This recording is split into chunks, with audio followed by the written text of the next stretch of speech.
How to turn off haptic feedback in Phemex. Hi everyone, welcome back to another video from Finance and Crypto Guide. In this video, we are going to be learning how you can turn off the vibration or the haptic feedback in Phemex application. So the first thing you want to do is to launch open the Phemex app on your device.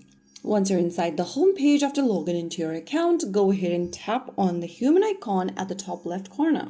Now in the expanded menu, click on Settings. Under the Settings menu, you will see the Vibration Alert tab. Just toggle that button off.